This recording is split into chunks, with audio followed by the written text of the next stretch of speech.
Hello everybody, it's Cameron, your patient navigator and go-to person for Medicaid assistance. We are back at Community Food Club with another recipe. Today, we're making a Spanish rice bake. Let's go over our ingredients.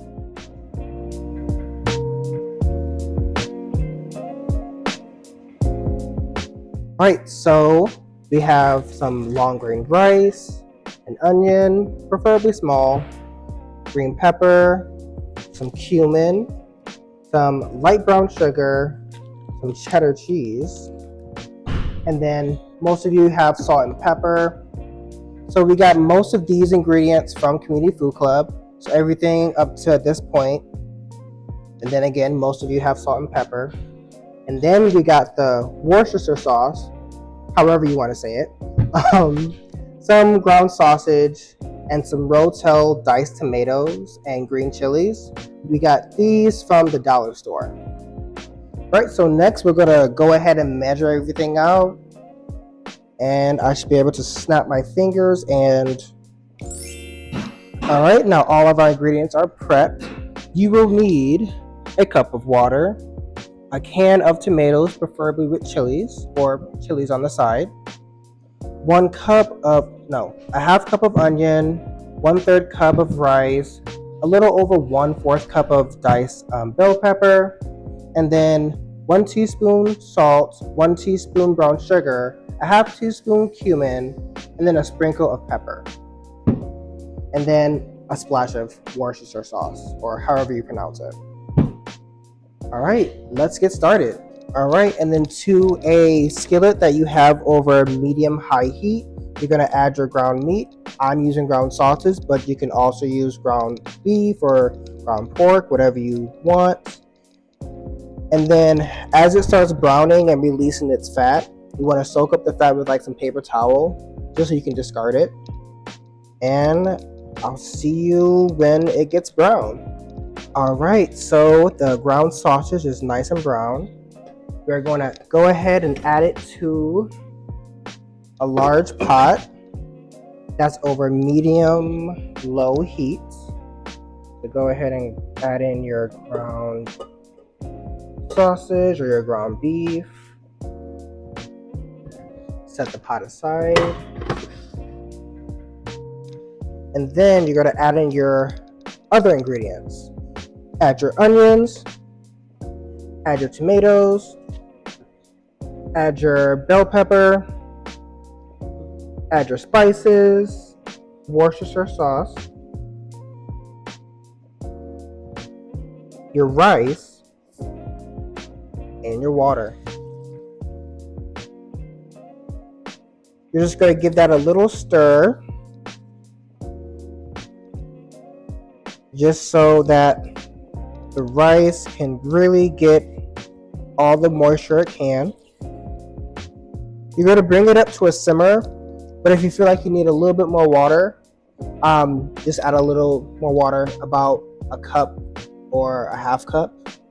All right, so you're going to go ahead and let this simmer for about 30 minutes, stirring occasionally. I will see you in 30 minutes. All right, now after 30 minutes, you're going to go ahead and take it off the heat.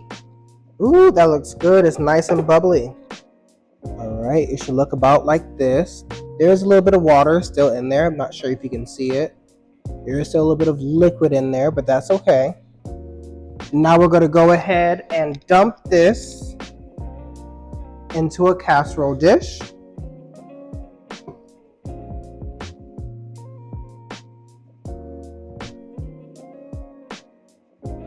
Make sure you get all the rice out.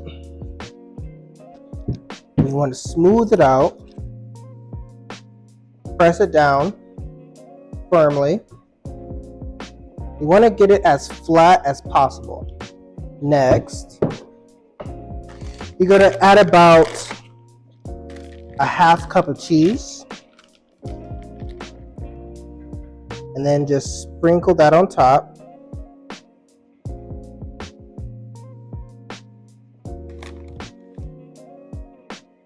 Ooh, it smells good already. All right, you guys, we are almost done. So it should look about like this. Now all you have to do is put it in the oven, preheated at 375 for about 10 to 15 minutes. All right, see you in 10 to 15 minutes. Okay, it's been 15 minutes. Let's go ahead and take it out.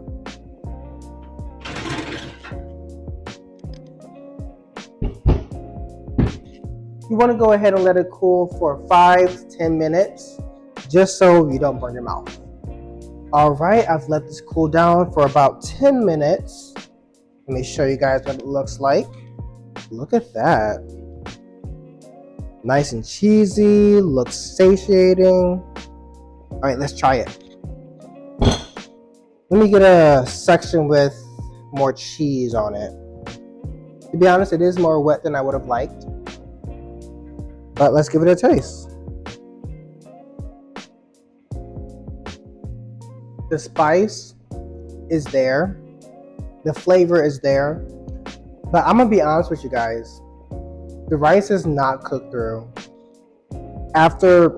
Even after 30 minutes, the rice is not done. There is still a bite to it. I would probably suggest cooking the rice, like fully cooking the rice before adding it to the pot and adding all the other ingredients, just because it's just not cooked. It's just not cooked. But it has potential. But I'm not gonna lie to you guys. If something isn't good, I'm gonna tell you. Again, the flavor is there, but the rice just isn't cooked. So this isn't a fail. It's just something that we will learn from. But definitely try this. But again, cook the rice before you add it to the big pot with the rest of the ingredients. And tune in next time for another recipe that is hopefully all the way cooked through. All right, bye you guys.